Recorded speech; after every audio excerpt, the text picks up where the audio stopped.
अस्सलाम वालेकुम व्यूवर्स, मैं हमाद और आप देख रहे हैं हमारे व्लॉग्स। जिस तरीके से आप लोगों को पता है गैराज पे होने वाले काम जो है आप लोगों को वक्तन फ़वक्तन दिखाए जाते हैं। आज एक इंजन की रिबिल्डिंग कर रहे थे, सोचा मैंने आपके साथ शेयर करूं। इस इंजन की वीडियो एक मोटरसाइकिल का और रिबिल्ड किया था, उसकी वीडियो बनाई थी, लेकिन प्रॉपर में नहीं बना पाया था कुछ इशूज़ की वजह से, तो आप लोगों के साथ शेयर नहीं की गई थी वो वीडियो। हो सका तो कुछ उसके पार्ट उसमें ऐड करा दूँगा मैं। तो बहरहाल दानियल इंजन दिखाएगा कौन सा इंजन है। आप लोगों को देख के थोड़ी बहुत जो है वो इसके अंदर हैरत होगी कि इस मोटरसाइकिल के अंदर 3 पिस्टन्स आते हैं। पिस्टन ब्लॉक दिखाइएगा, इसमें 3 पिस्टन आते हैं। और अब ये इंजन कौन सा है ये मैं आपको बताता चलता हूँ, फिर उसके बाद करीब से सारी चीज़ें एक डिटेल के अंदर मैं आपको दिखाता चला जाऊँगा। तो बेसिकली ये स्पीड ट्रिपल यानी ट्रायम्फ की स्पीड ट्रिपल 1050 यानी 1050 सीसी जो नेकेड बाइक आता है वो मोटरसाइकिल है ये। इसके अंदर स्प्रिंट भी आता है, वो फेयरिंग होता है, आप लोगों को पता ही होगा। तो ये उसका इंजन है। बेसिकली इंजन में छोटा मोटा फ़र्क होता है, वो भी चीज़ें आप लोगों के साथ शेयर बिल्कुल करूँगा कि स्प्रिंट के इंजन के अंदर और स्पीड ट्रिपल के इंजन के अंदर क्या फ़र्क होता है वो भी शेयर करूँगा। बहरहाल इसकी टोटल रिबिल्डिंग कर रहे हैं हम लोग, इसकी क्रैंक रिबिल्ड कर रहे हैं, इसके मैन बिगेन each and everything total rebuilding कर रहे हैं। पिस्टन्स वही चलेंगे ऑब्वियसली, उनका रिंग का काम था। हुआ ये था इसके अंदर कि ये मोटरसाइकिल काफ़ी अरसे दराज से खड़ा हुआ था। तो जब इसके ऑनर जो है पाकिस्तान के अंदर आए, तो पाकिस्तान आने के बाद उन्होंने जब इसको स्टार्ट किया तो इसके अंदर ऑयल वगैरह उन्होंने चेंज नहीं किया था। 2.5 साल से अप्रॉक्सीमेटली गाड़ी जो इनकी बाइक की जो है खड़ी हुई थी, तो उसकी वजह से इसके अंदर कुछ हीटिंग का इशू आया और उसके बाद क्रैंक की आवाज़ आ गई। तो बाहर हमने खोल के तसल्ली से देखा तो स्लज वगैरह बहुत ज़्यादा था, जिसकी वजह से इसके क्रैंक के पीस जो है वो ख़राब हो गए थे और नॉइज़ आ गई थी थोड़ी सी।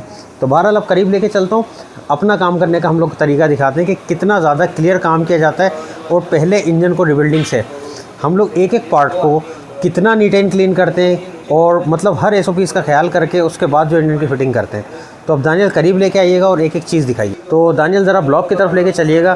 कुछ चीज़ें इसके अंदर ऐसी हैं, देखें काम हम लोग जो कर रहे होते हैं वो तकरीबन मैनुअल के थ्रू कर रहे होते हैं। मैनुअल के अंदर जिस तरीके से डिसअसेंबली हुई है उसी तरीके से असेंबल किया जा रहा होता है। तो अभी इसके अंदर कुछ बॉगली का एक फ़र्क आ रहा था, वो चीज़ हम लोग देख रहे थे। तो अनस भाई ने बाकायदा मैनुअल खोला हुआ अपने मोबाइल के अंदर, उस चीज़ को वॉच कर रहे हैं। अनस मैनुअल दिखाना। ये देखें इस तरीके से मैनुअल के अंदर जो चीज़ें 3 बोगली हैं, एक इसके अंदर फ़र्क हम लोग को लग रहा था, कुछ हम लोग सही आगे पीछे हुई भी हो, तो उसको पहले सर्च करेंगे, उसके बाद इसके अंदर फिट करेंगे। तो बहरहाल मैनुअल के थ्रू काम हो रहा होता है। सारा दिखाने का मकसद इतना सा होता है। टाइम का अपना मैनुअल है, किस तरीके से कौन सा बोल्ट कहाँ पे सेट होगा, किस पे कितनी टॉर्क लगेगी, हर एक चीज़ हम लोग मैनुअल के अकॉर्डिंग कर रहे होते हैं। तो बहरहाल अब आप लोगों को दिखाता चलूँ ये पीस इसके जो रेडी कराए हम लोगों ने, और कंडीशन देखें इन पीसेस की कितने साफ़ नीट एंड क्लीन है।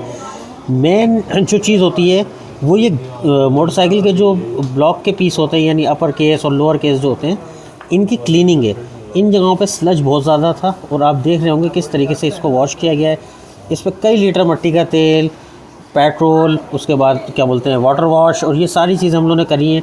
और आप देख रहे हैं कि कितना नीट एंड क्लीन साफ़ सुथरी कंडीशन के अंदर ये ब्लॉक मौजूद है। बाकी पार्ट्स भी हम लोगों ने सारे नट बोल्ट्स दिखा दिएगा दानियल। नट बोल्ट भी देखें किस तरीके से सारे साफ़ हैं, जो नीचे छोटे नट बोल्ट सकते हैं बाहर के वो भी।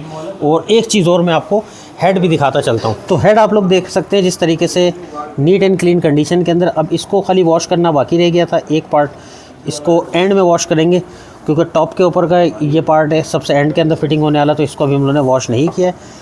बहुत नाइस कंडीशन के अंदर मोटरसाइकिल का इंजन था। बस खाली अगर इसके क्रैंक की आवाज़ नहीं आती तो हम लोग कभी भी इस मोटरसाइकिल को नहीं खोलने वाले थे। इस बात से आप अंदाज़ा लगा सकते हैं इसके डब्बों की कंडीशन क्या है। Just like a brand new, ये बिल्कुल ब्रांड न्यू मोटरसाइकिल था। और इंजन आप कंडीशन से भी अंदाज़ा लगा सकते हैं, अप्रॉक्सीमेटली 16 या 17 हज़ार किलोमीटर चला हुआ इंजन है ये जगह देखें इस ब्लॉक की कैसी नई है बिल्कुल। तो बहरहाल अब मज़ीद पार्ट्स की तरफ चलते हैं और एक एक करके आपको पार्ट दिखाता चलता हूँ मैं। तो जिस तरीके से आप लोग देख सकते हैं ब्लॉक की कंडीशन, ब्लॉक इसका नीट एंड क्लीन है। अंदर से आप कंडीशन देखें ब्लॉक की। दानियल को कंडीशन दिखाइएगा कि ब्लॉक की क्या कंडीशन है। अब मैं आपको इसके पिस्टन्स दिखाता हूँ।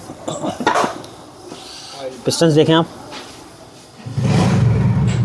नीट एंड क्लीन में कंडीशन के अंदर हैं। और नीट एंड क्लीन कंडीशन के साथ साथ इसके अंदर हम लोगों ने ब्रांड न्यू रिंग्स डालें, क्योंकि जब भी इंजन रिबिल्ड करें आप लोग कोशिश क्या करें कि रिंग डाला करें। मुझे भाई इसको ज़रा उलटिएगा, नीचे ब्लॉक की कंडीशन दिखाएं कि हमारे लड़कों ने क्लीनिंग कैसी करी है। आप लोग देख सकते हो किस तरीके से क्लीनिंग हुई है। किसी जगह पे कोई भी आपको रस्ट पार्टिकल या कोई ऐसी चीज़ स्लज वगैरह कुछ भी नहीं दिखेगा। नीट एंड क्लीन कंडीशन के अंदर है ये। तो बहरहाल अंदर का ब्लॉक भी आप लोगों ने देख लिया, अपर केस लोअर केस दोनों चीज़ें क्रैंक की देख चुके हैं। अब आपको क्रैंक की तरफ गियर की तरफ ले चलते हैं। ये देखिए ये गियर्स इसके यहाँ पे रखे हुए हैं। ड्राइव शाफ्ट है, आपके क्रैंक है, उसके बाद ये टाइमिंग चेन और ये छोटे मोटे पार्ट्स जो आप लोग देख रहे होंगे, इनके का ज़्यादातर बताने की मेरे ख्याल से ज़रूरत नहीं है। ये एक नज़र आप लोगों को दानियल दिखा देंगे, उससे आपको अंदाज़ा हो जाएगा कि क्या क्या चीज़ें मौजूद हैं। ये दिखा देता हूँ आपको मैं।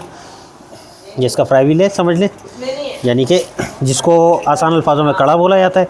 बेसिकली बास्केट है ये क्लच की, वो हाउसिंग रखी हुई है, ये मैग्नेट है और ये सारी चीज़ें आप लोग डिटेल्स के अंदर देख सकते हैं। तो बहरहाल कंडीशन आप लोगों ने देख ली होगी, सारी चीज़ें मैनुअल के अकॉर्डिंग फ़िट होंगी। इसकी जिस चीज़ को जितनी टॉर्क देनी है उतनी ही टॉर्क से टाइट किया जाएगा। दानियल एक नज़र ये दिखाइएगा, ये देखें, ये टामियाँ यहाँ रखी हुई हैं, टॉर्क टामीज़ रखी हुई हैं, इनके अकॉर्डिंग ही काम होगा, इनके हिसाब से टॉर्क दी जाएगी। जिस बोल्ट को जितनी टॉर्क देनी है मैनुअल में लिखी हुई है कि इसको इतने एमएम टॉर्क देनी है, इसको इतनी टॉर्क देनी है, जितनी टॉर्क देनी है उसके अकॉर्डिंगली पूरा फिट करेंगे। किसी भी किस्म का एक्स्ट्रा ग्लू का इस्तेमाल नहीं होगा, किसी भी किस्म का एक्स्ट्रा पैकिंग का इस्तेमाल नहीं होगा, कोई स्लोशन, कोई ऑर्डिनरी चीज़ हम लोग इस्तेमाल नहीं करते। अलबत्ता हमें अगर फ़ील हो रहा होता है कि कोई मोटरसाइकिल जिसका इंजन जो है वो उसके पीस बहुत ज़्यादा ख़राब कंडीशन में, तो हम लोग रेकमेंड करते हैं कि उसको टूल लगा के और फिट किया जाए। अगर टूल लगने के बाद वो फिट नहीं हो सकते, या ज़्यादा डैमेज है, या सरफेस उसका बहुत ज़्यादा ख़राब है, तो कोशिश ये करते हैं कि इंजन चेंज किया जाए।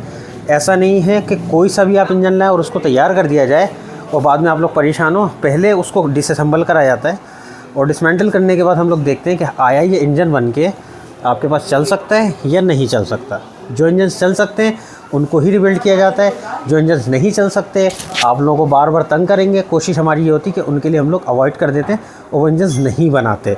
तो खैर, काफ़ी नॉलेज आप लोगों को इस वीडियो से मिली होगी। नेक्स्ट वीडियो में मुलाकात होती है, मुझे इजाज़त दीजिएगा। अल्लाह हाफिज़।